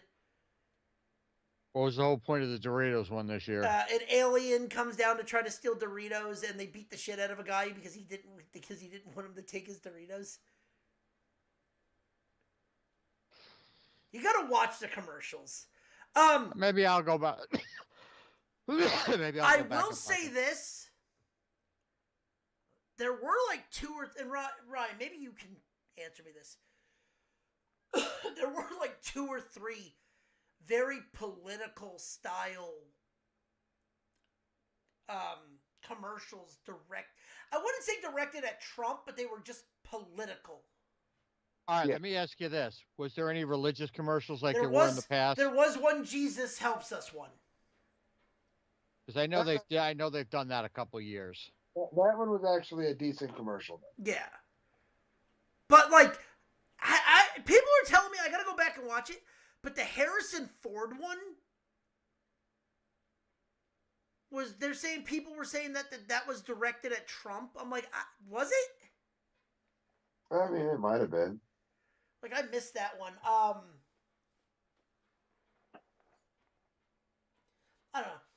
Like I didn't. It was what it was. Like the commercials were good. The commercials, there were some funny ones. Like I said, Billy Crystal when Harry Met Sally for Heinz mayonnaise.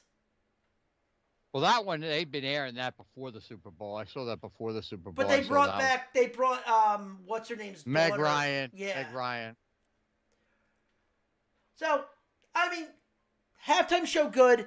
Or not halftime show, sorry. Commercials good. Halftime show, on the other hand, was one big fucking diss track. And if you've been living under a rock, Kendrick Lamar pretty much going straight at Drake. And, oh boy. Ryan, I know you were saying that there was some big shit with this one. Yeah. Well, first off, the fact that, he called out Drake and Not Like Us, and he did it by name, opens up the NFL to, at very least, defamation lawsuits from Drake's people. There was also an arrest just after the halftime performance. Yep, right on when Kendrick Lamar got off the car. Because another dude jumped up there. He was not part of the production. He was not in any of the rehearsals. And I think he had a Palestine flag? Yeah, a Palestine flag that said Hamas and Sudan. Yeah. But he was promptly tackled and arrested. He was. There's video of that, of him getting escorted off the field. So far, no charges, but he is banned from all NFL events and stadiums. There will be a trespassing charge, because usually that's what happens. Yeah.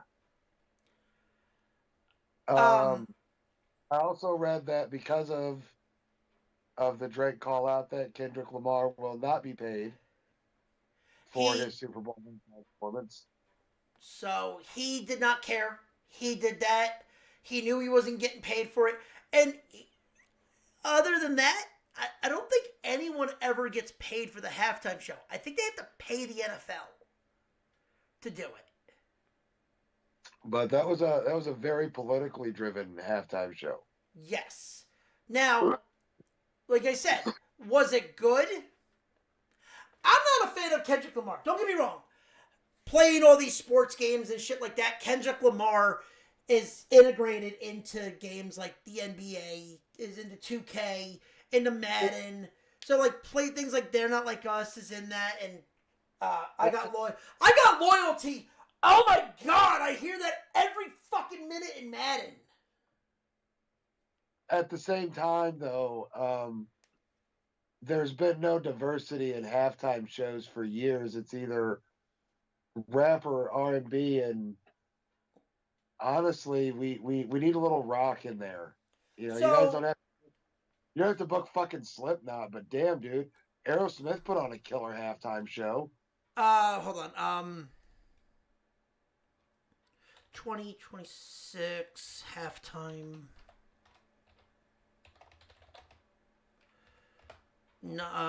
Possibility performers. Okay. Well, although this halftime show has been officially called the worst halftime show ever. So it's funny. The fans were not happy. The fans were not happy because the fans. So here's my problem with halftime shows. Halftime shows are supposed to bring in both sides of the spectrum, the young and the old. Anyone over the age of 37 in a row does not really know who Kendrick Lamar is unless you play video games. Even I play video games and I have no idea who he is. Sports games. He's like I said, loyalty. The only reason I know that is because the Madden 24, every time you turn it on, it's the I got loyalty. Like that. You hear that. I'm like, oh my God, I know that's Kendrick Lamar. Holy shit. Like, I get it. Like, and I know that They're Not Like Us. I've heard that song before too. Because, God forbid, it's everywhere because of Drake. But he already was on a performance at a halftime show when he was on stage with Eminem and Dre. When Dr. Dre did it, he had a section on that halftime show. But let's face it, the memorable halftime shows. So Watch Mojo did a halftime, like every halftime show from from 90, the 25th anniversary. So I think that was like 96 to now. Kendrick Lamar was 13. I'm sorry. Other than it being a diss track on Drake, is there any memorable moments in that halftime show? I'm asking. That silence is perfect, too. If we're going to go with that. So that's a no. Other than Serena Williams doing a crip walk on stage. Oh, I don't know. I got booted.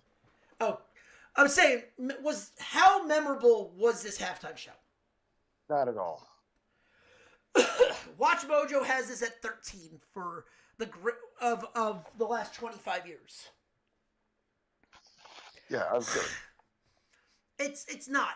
They put Aerosmith at 11. I'm like, fuck you. Aerosmith and NSYNC was the perfect meld of old and new.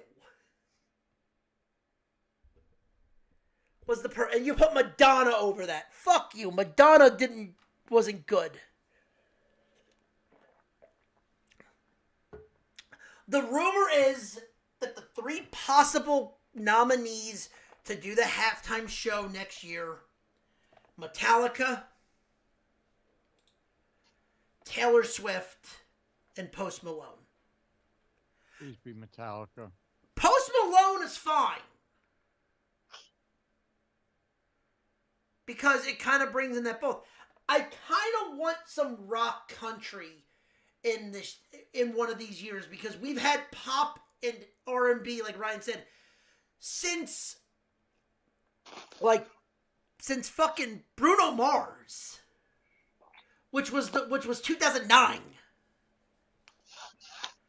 I want to say we've had like hip hop or rap or pop throughout the rest of the shit, like throughout the whole year. Or 2000, I think it was Bruno Mars was 15.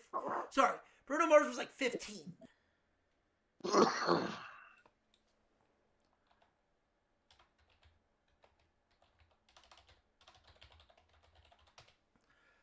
Yeah. Like it's not like people. One person's like, "Oh, Drake should do it next year."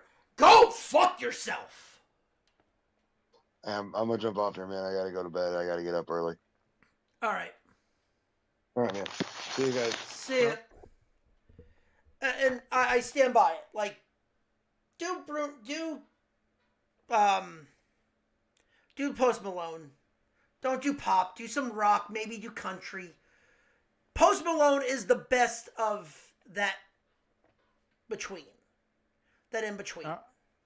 Maybe if Metallica was there, I might have watched it a little more intently, because I've been a Metallica fan since the very beginning. You know, I've loved Metallica since 82, 83 when I first started. Metallica won't do it because they don't want to pay to do it, which I can't blame them. No, there's been rumblings, because where the Super Bowl is going to be at is right in their hometown. San Francisco. It's going to be in the Bay. That's where Metallica originated, was San Francisco. Yeah. And that's in their backyard, so I would not be shocked if Metallica was not the halftime show, because I'm sorry, look, this is not a diss to Drake or Ken Lee or whatever the fuck his name is, Kendrick or whatever. That's not my kind of music. I'm not dissing it. I'm not disrespecting it. All music is good in their own way, but I'm not a fan of it. I don't particularly care for it. Hence why I was flipping between Law and Order and working on the computer project I was doing. I didn't watch 1 second of it. I didn't hear it. I didn't hear any of these things you're talking about. But to me, I'm sorry. You want to hype it? Metallica will hype it. Metallica will friggin' nail it. Yeah. Because Metallica, I've been to Metallica shows. Metallica shows are fucking awesome parties, man. You know, I'm sorry. This kind of music, it's like, sure, I was like, oh, it's a bunch of old guys on stage. You know? I'm sorry, but the last time I checked, how many young kids also know who Metallica is? It's not like we're saying put fucking Rammstein on there. Look, I mean, Metallica is been around since, like I said, 81, 82. They are still playing to this day. Yeah. You know, I mean, yeah, they are getting older. They're in their 60s now, yeah, but this is the perfect. Listen, if Kiss was still playing, Kiss would be a good halftime show too. But there's no way you're gonna get Kiss to fucking do the halftime show. They're gonna want to get paid for that. They're not gonna pay. I'm gonna say this, and then we got to pull it to station because Yep. I'm holding on. I'm barely holding on. Yep, we're almost done. So there is one band that I would have killed to see play the halftime show. Linkin Park. Fuck you in the neck. I'm saying I'm at, that's the one. No, I would. The one band. There's a band that I've always been obsessed with, and if I'm on, well, I'm not giving out my Facebook page, but they're all over it. On your Twitter, say your Twitter. Halen. It's Van Halen. I have been a Van Halen fan since they started. And unfortunately, it's never going to happen because unfortunately Eddie's no longer with us. But if Eddie were still alive, well, and the drummer too, both Van Halens are dead, right? Oh, Alex is still alive. Alex is still. I just read his book. Oh, okay. I thought someone's dead from the original band besides Eddie. Yeah, Eddie. No, Eddie. That's it. The original Van Halen was Eddie Van Halen, Alex Van Halen, David Lee Roth, and Michael Anthony. Okay. Michael Anthony's playing with Hagar. Yeah, obviously. Alex is retired because Alex's health is not the greatest. That might have been it. And Eddie's no longer with us. But can you imagine a halftime show with Eddie Van Halen playing Eruption live? Oh yeah, that's how you would open up the fucking show. To me, that would have been the ultimate halftime show. That you would have had me glued to the screen to watch.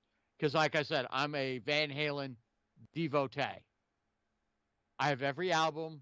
I actually have them on cassette, CD, and a few vinyls of Van Halen. I've been a Van Halen fan my whole life. All over my Twitter, that's all you're going to see is Van Halen shit. Yeah, yeah. But that's just that. But today, there's not a lot of bands out there, rock-wise, other than Metallica, that I could see playing the halftime show that would draw some attention. You're never going to see Slayer play them. No. Like I said, you're never going to see Anthrax play the fucking halftime show. Maybe System, but that's too political. No, you're not. System of a Down really hasn't done much in years. I'll tell you something off air that I saw that System of a Down just posted. All right, but regardless, so let's bring this into the station. Yes, so. But with that being said, ladies and gentlemen, that is our show. If you like what you heard, please follow us on all social media accounts under the Nerdport Network. Follow us individually on Twitter at @FNRonnie. At the Zombie Master. Follow Ryan on Twitter at SuncockSTL and follow Christian at the Daily Blitz _61. There you go. And join us back here every Wednesday. Join us on TikTok under the Nerdport Network. I will be posting more.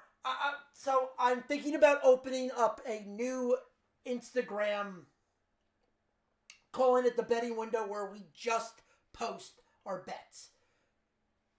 And okay. So I'm thinking about doing that. So stay in touch with that. If not, keep going there. I will have things for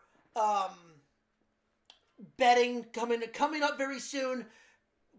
Easy one right now. I would say Rory McIlroy, top 5 for the Genesis Invitational starting tomorrow. He's plus 150 to finish top 5. He's one of the favorites to win. If you think he's going to win, bet the 6.5 to 1. Because Scotty Scheffler, I don't think is going to finish in the top 5 due to the fact that he's still coming off of an injury. You know, fucking raviolis. Okay, on that note. we had that story on air, remember? Yes, I know. Yeah. But with that being said, follow us on all social media accounts. Like I said, follow us. If you like what you heard, please tell your friends. If you didn't like what you hear, go fuck yourself. And on that note, I've been promising it. We're getting closer to my friend and I doing a show that will be on this network soon.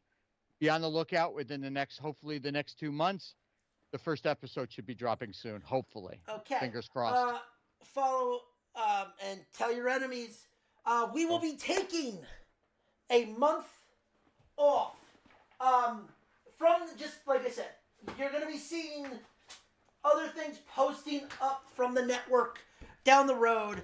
But until, let me double check, the 19th, 26th, we're going to be coming back March 19th for the March Madness episode, because that is the Sunday of that is Selection Sunday.